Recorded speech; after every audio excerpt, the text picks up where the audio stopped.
Hey guys, welcome back. So today we're working on this Generac GP7500E. This machine actually doesn't belong to me. It belongs to a local subscriber, Stanley, who's given quite a bit of equipment to the channel over the years. So today it's time to give back. He recently acquired this machine. He actually already has a generator, but it's pull start only, which is fine for him. But when he's not home, he wanted a machine that his wife was able to start. So, he bought this one used from a seller that said it runs and makes power. But the last time he had it running, it was surging. And that was a few years ago. So I am certain we're going to have issues in that carburetor we need to deal with. Now, Stanley hasn't heard this thing run. So, he's taking the seller's word that the engine and the power head are good. So I think that's going to be the initial focus. I want to get this running as soon as possible to just validate that the core is good. And if it is, then we're going to go through this machine thoroughly. We'll give it a full tune-up. So that way, when the day comes, Stanley and his wife will hopefully have a machine that won't let them down. So let me set up a little bit better and get going on this. Yeah, it's interesting how much rust is on the stator. Now, this is just a cover, so it's not really an indication of a problem other than maybe this machine was outside. That said, the rest of it's completely rust-free, so I'm not really sure why this would look the way that it does. Anyway, let's check the oil real quick. I want to try starting the machine as is before doing any maintenance, just so we can see kind of the starting point. So we do have oil. It is nice and clean.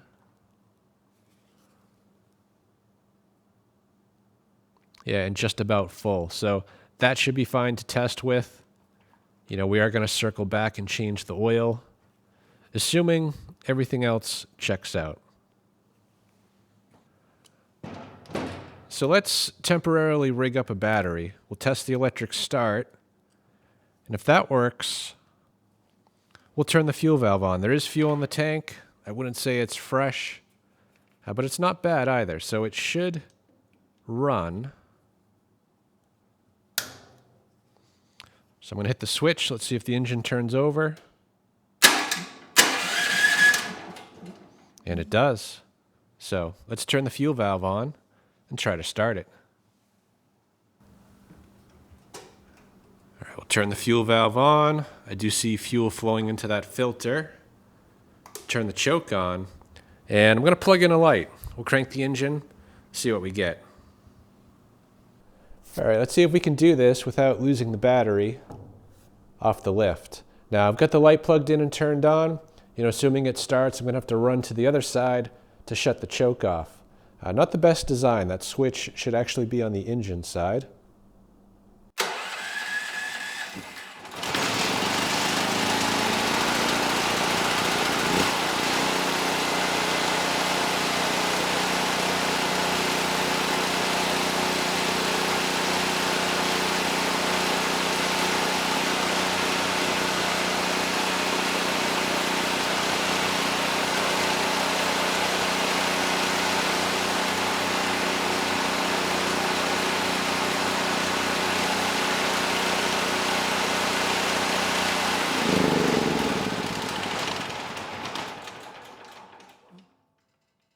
Well, they don't all have to be a disaster, and this one is actually running better than advertised. It started right up.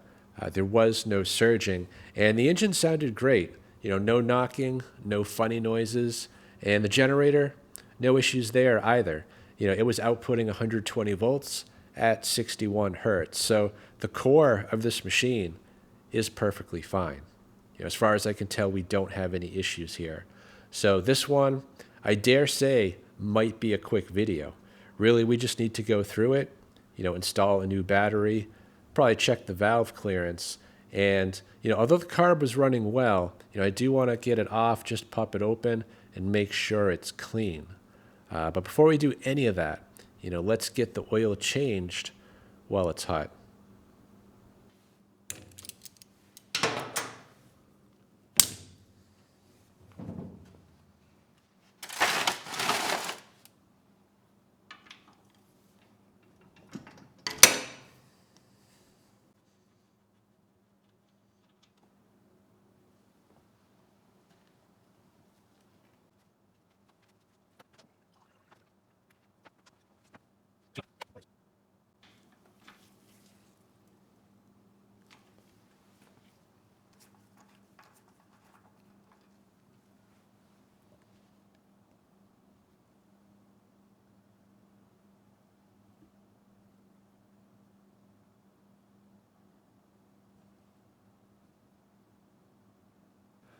The oil that came out looks pretty good. There is no hint of metal in that oil, no glitter, no metallic, and the oil looks pretty fresh. So the prior owner, I would say, definitely kept up, at least with the oil changes. I did also drain the fuel, and you can kind of see the color of the fuel. And again, not bad, but certainly not fresh. And all that debris in the bottom of the cup did come out of the carburetor. So the carburetor is dirty inside. And if you look real close at the bottom, you can actually see some water. So yeah, the fuel system definitely should be gone through. But before we do that, since we're on this side of the machine, let's get the new battery installed, and then we'll shift focus to the fuel system.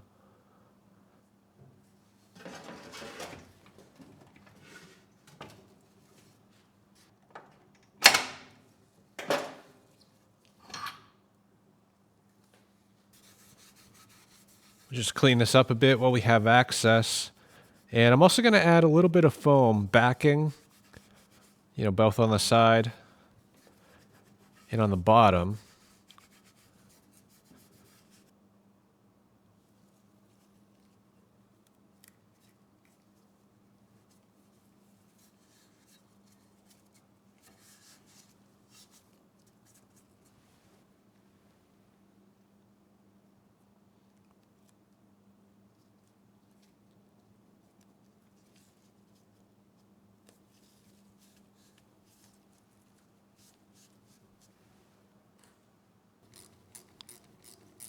Always make sure you connect the positive first.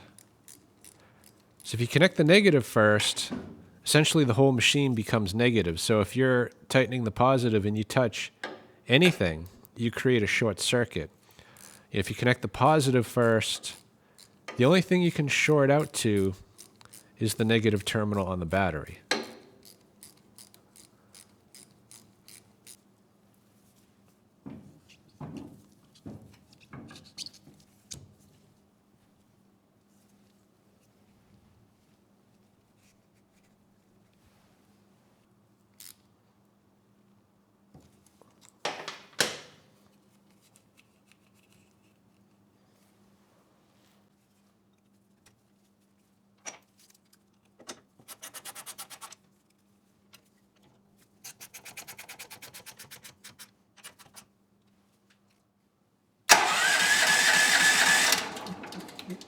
Beautiful.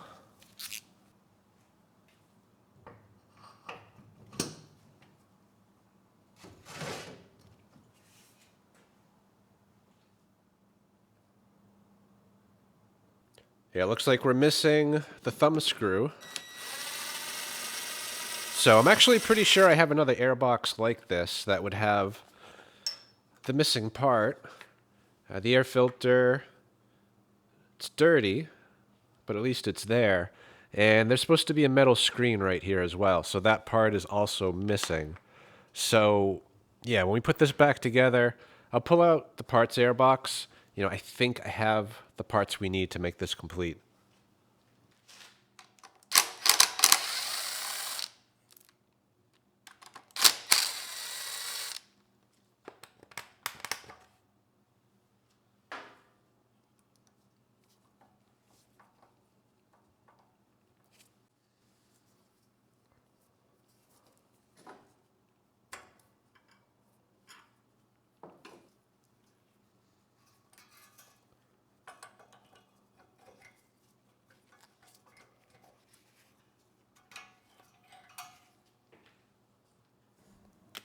All right, let's take a look.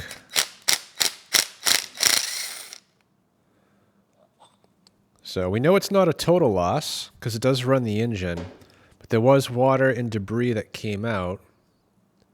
And yeah, not terrible, but you can see there is some debris, some chunks of, looks like rust, most likely from the tank. So that should be cleaned out. That would definitely clog up a jet and cause surging, like the original owner reported. But otherwise, it's pretty good. There's not much in the way of corrosion.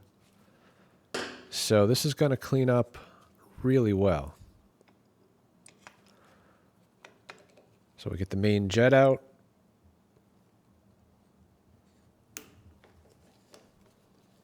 And the emulsion tube.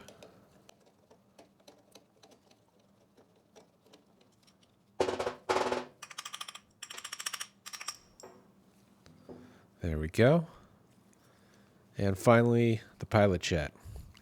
Starting with the idle set screw. Now, this idle set screw, it's driven in actually pretty far. And I'm surprised the machine wasn't over revving like that. So when we put it back, only put it in just enough for a thread or two to stick through.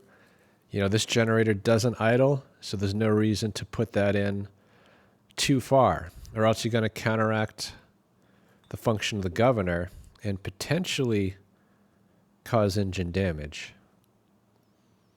So, yeah, this is going to clean up really well. So I'm going to run through all the passages, just make sure they're clear.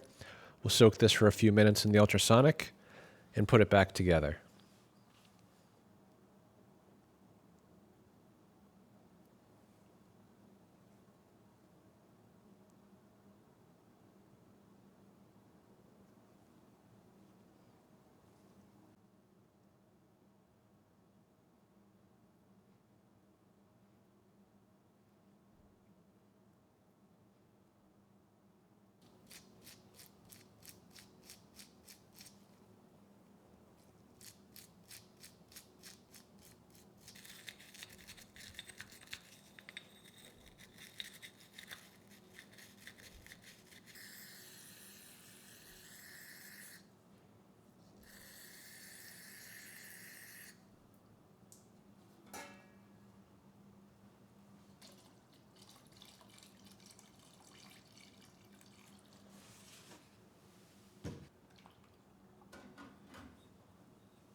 So while we get that carburetor cleaned up, I'm just going to drain the fuel out of the tank.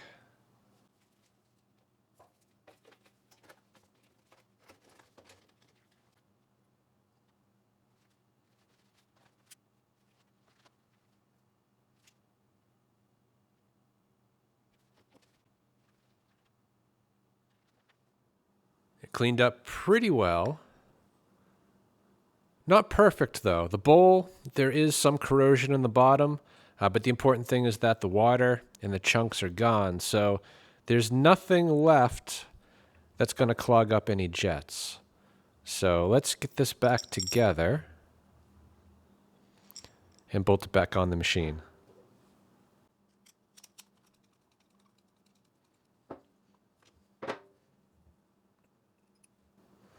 Actually, let's put on the bowl seal first.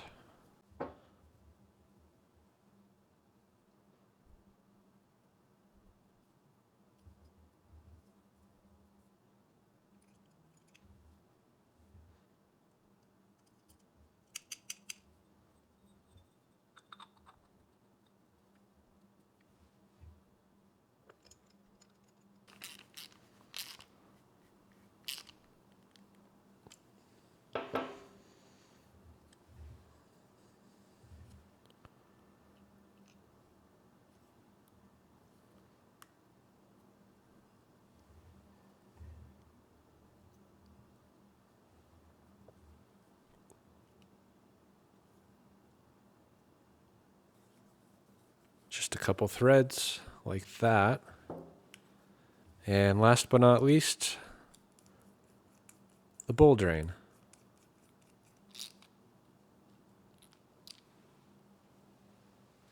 There's a look at the fuel that came out.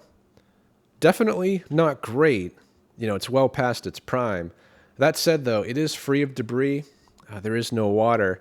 And as we saw earlier, it still runs an engine. So you can dilute this and use it, but you want to use it fast because it's not far away from turning into varnish. You know, as far as the last bottle that came out, Doesn't look quite as good. There is a haze in the fuel, which usually indicates water is suspended in the fuel. So I want to give this one some time to let that water come out of suspension. And actually, if you look at the bottom, you can already see there is a little bit of water down there already. So once that fuel clears up, we can actually pour the fuel off into, the good container and then just dispose of the water. So while we're waiting for that, I do want to do a little bit of maintenance here as well. And I'm going to replace the fuel lines. I'm actually going to eliminate this filter right here. This is a paper filter and not really appropriate for a gravity-fed system because, although these filters work well, as soon as they start to catch debris, they restrict the flow of the fuel.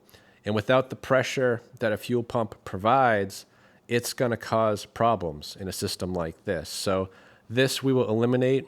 We still have two filters anyway, one of them being right here where this fuel valve is. So I'm going to replace this valve and that filter, mostly because I do see evidence that this has been leaking at some point. So we'll just preemptively replace that. And there should also be a pre-filter actually where you fill the tank, and that is missing as well. So I think I have something that'll work there. So let's get this stuff squared away, and then we'll move on and get that carb reinstalled.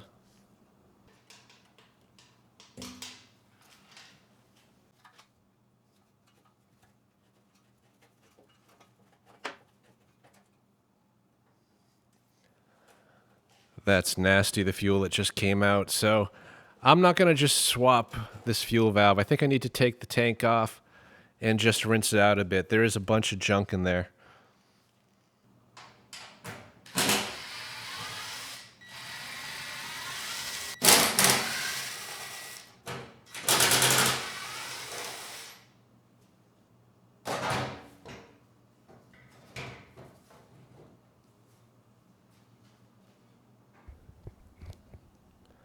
So you can see the tank actually looks pretty good. At least what I can see. I mean, obviously there must be a little bit of rust in there because when I pulled that fuel valve out, it was a rust color.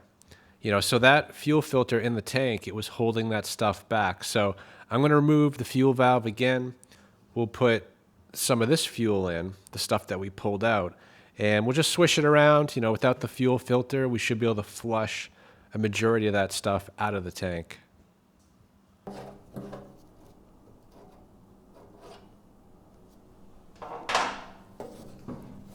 So I'm just going to start by pouring out what little bit is left in the tank. And I actually hear, I think, the pre-filter rolling around in the tank. So we'll fish that out in a minute.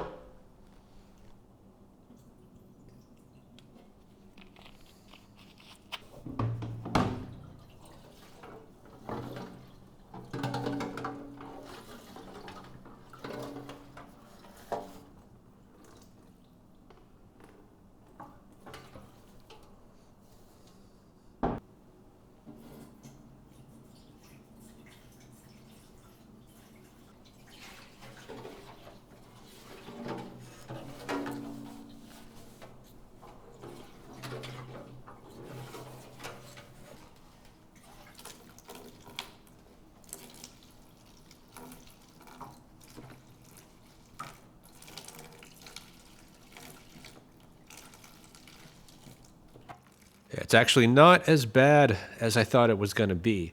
There was debris, so that got flushed out. And if you look closely, you can see kind of a bunch of water right along the edges. If I tip it up a bit, you can see that water kind of moving around there on the bottom. So yeah, it's a good thing we got that out. That water is only going to cause more damage to that tank.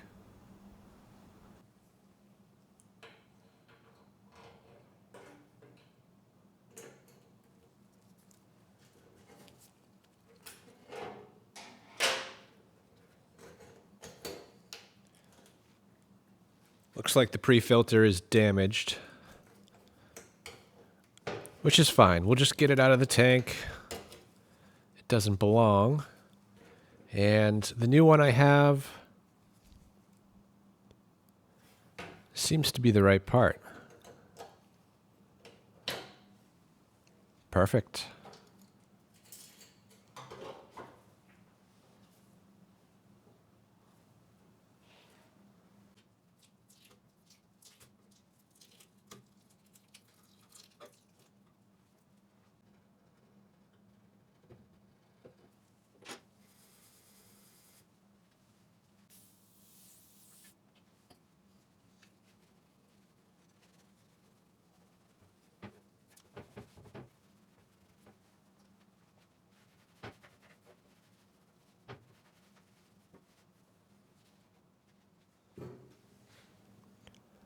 And while we're here, I'm going to get these replaced as well. They're just kind of crumbling apart.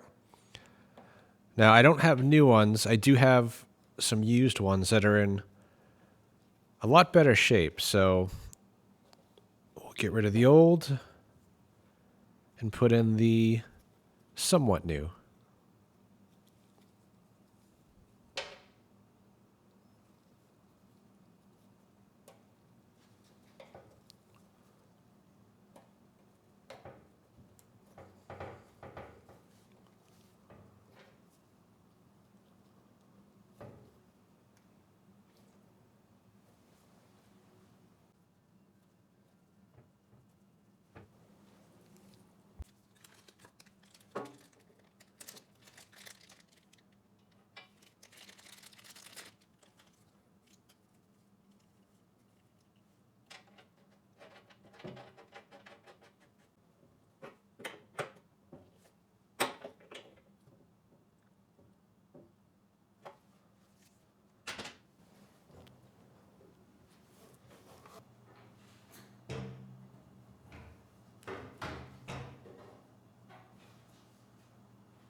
I think rather than trying to make this airbox complete, I actually have the exact same airbox. It also came from a GP 7500. That one had a bad engine, but the airbox is perfect. We have the correct hardware holding it on, so you don't need any tools to open it up. The air filter looks pretty much brand new, whereas this one absolutely needs to be replaced. And of course, we're missing the metal plate on the old airbox, but this one has it. So this airbox is complete, so I say we just use that rather than the one that came on the machine.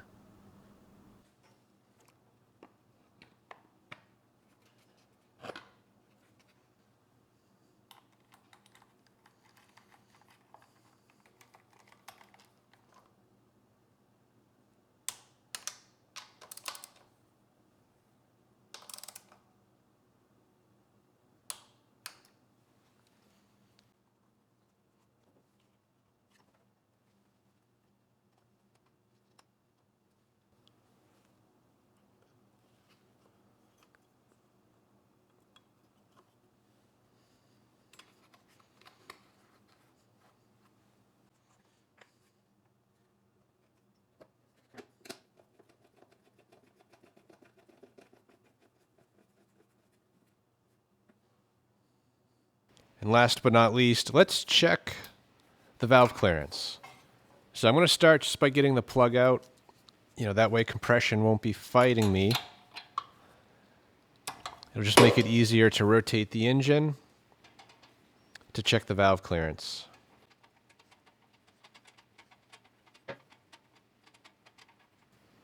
Now, according to Generac, you're supposed to check the valve clearance after the first 50 hours and then every 100 hours thereafter. This machine is about 11 years old, and unfortunately, the hour counter doesn't work. So I'm willing to bet this is overdue. I was going to say most people don't check the valve clearance, but this bolt, the first bolt, was pretty loose, and so was the second. So, yeah, maybe the valves are already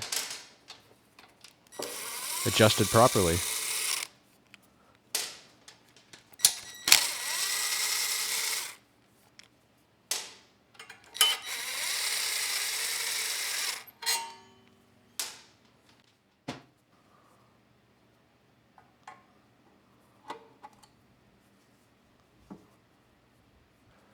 So I'm going to rotate the engine until one of the valves is fully open. Right now the intake actually looks like it is open, but I want to make sure that, a valve is fully open. And when that happens, we'll check the opposite valve, and then we'll do the same procedure for the other.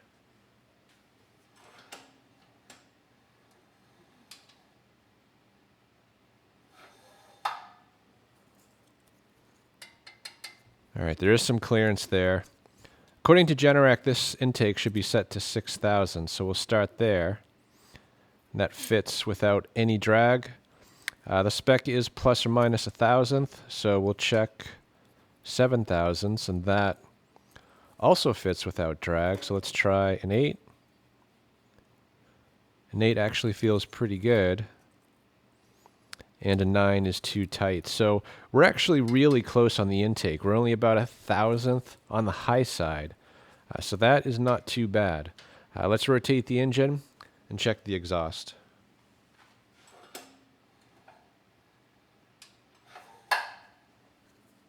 And on the exhaust, Generac calls for 8,000ths, which is loose.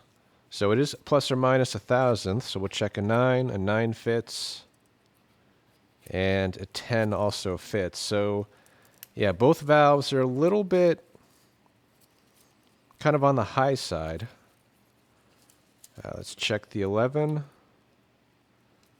And the 11 does not fit. So we're at 10,000ths on the exhaust and 9 on the intake. So I'm going to bring that down a little bit. But if you're going to be off, it's better to be off on the high side than the low side. I guess the only downside is that if you're too far off on the high side, the push rods can actually fall out. In this case, I'd say there's no danger of that. But since we're here, let's just close up these gaps just a little bit.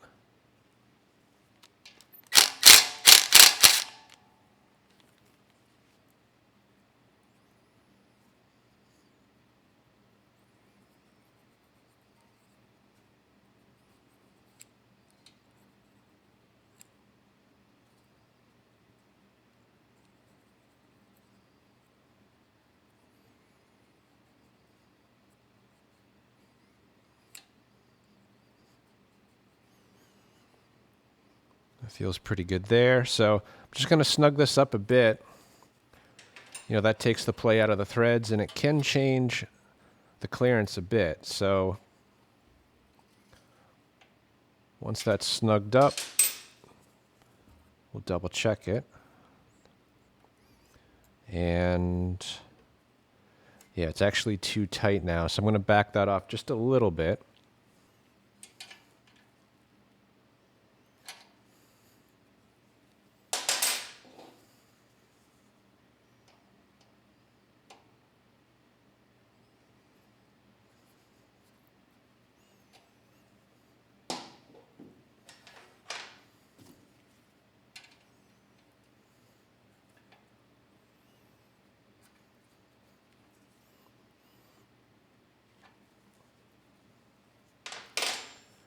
All right, the 8 feels pretty good.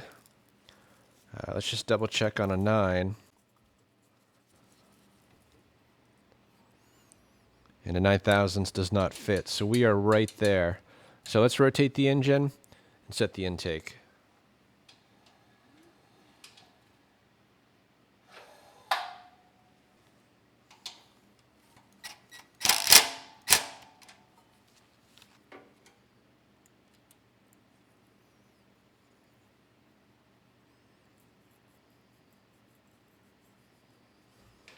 That feels pretty good there.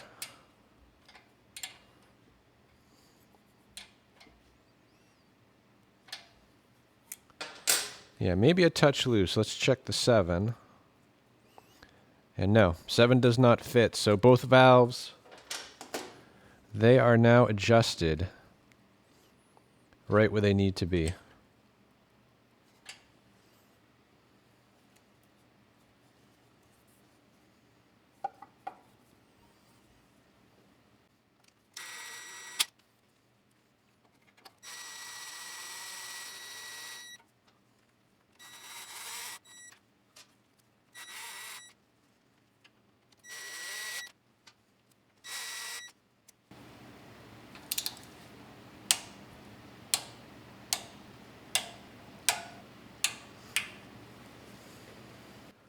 So this is the plug that came with the machine, and usually I don't change plugs as long as they're working and there's no signs of wear. You know, in this case, the plug is rusted pretty bad. It is a no-name brand, and while removing it, you know, the threads didn't feel good coming out. So these threads could be messed up, or maybe it's just the carbon kind of interfering with it. So instead, I am going to put a brand new plug in. You know, I have an NGK. It's a BPR 5ES. And I checked the gap. We're right at 30 thousandths. So this should be an improvement. I guess the only catch is I ordered it off of Amazon, so it may not actually be an NGK.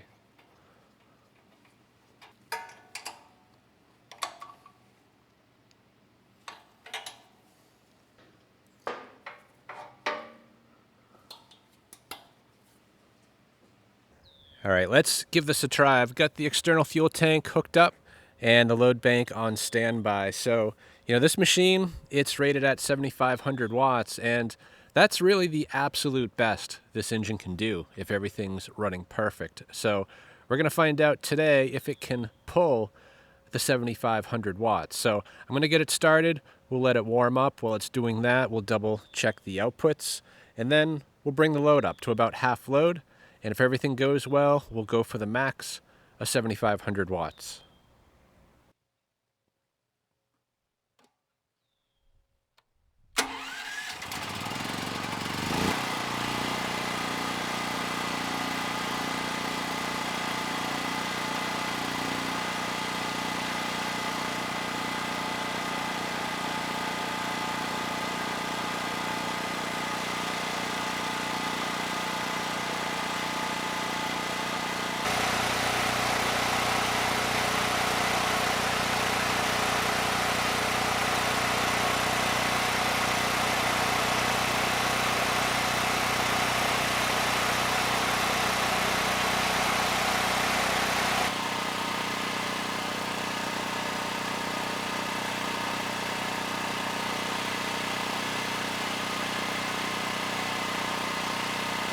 All right, so far so good. Started without issue, but the engine speed, it was a little bit slow. So I brought that up closer to 61.5 Hertz without a load. The THD, we're starting at about 3.5%. And the sine wave, wouldn't say it looks great, but I have seen quite a bit worse. Anyway, let's start by bringing on a 4,000 watt load.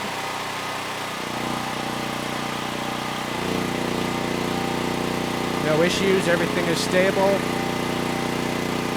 THD came up quite a bit to 19.1%. And the sine wave, it did clean up, but I still wouldn't say it looks great. Anyway, let's give it a couple minutes before we bring it up to the max to 7,500 watts.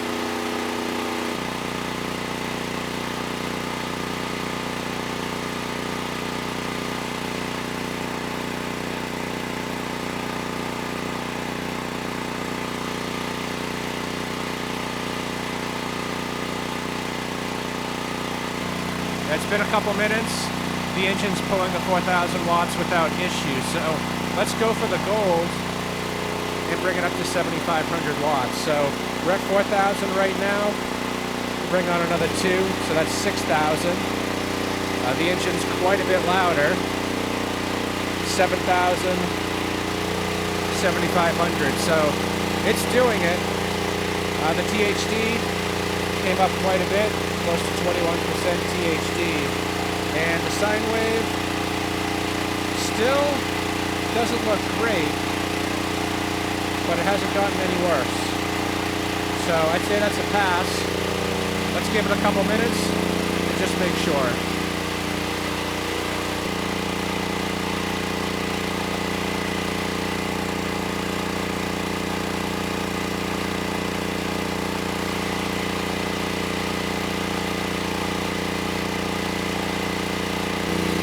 Alright, it's been a few minutes, not even a hiccup, so I'm going to take the load off. We'll give the load bank and the engine a minute or two to cool down, and then we'll shut it down.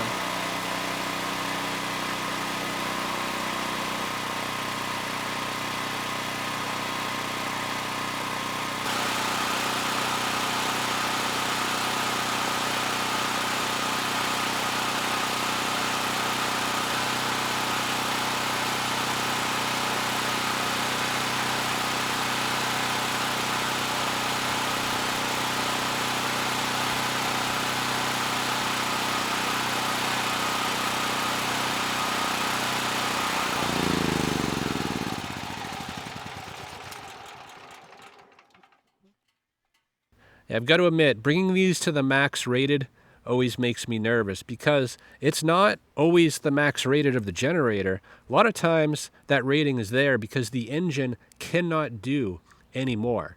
And in this case, we have a 420cc engine and 7,500 watts. That is really the best you can expect out of it if everything is tuned right.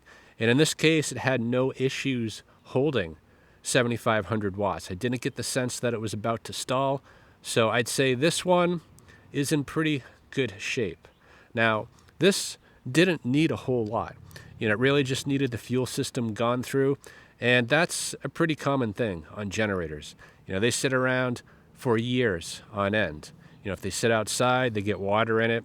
If you leave fuel in it for too long, it destroys the tank and also pulls the water out of the air and just causes havoc on the whole fuel system. So if you have a generator, I definitely recommend not storing it outdoors.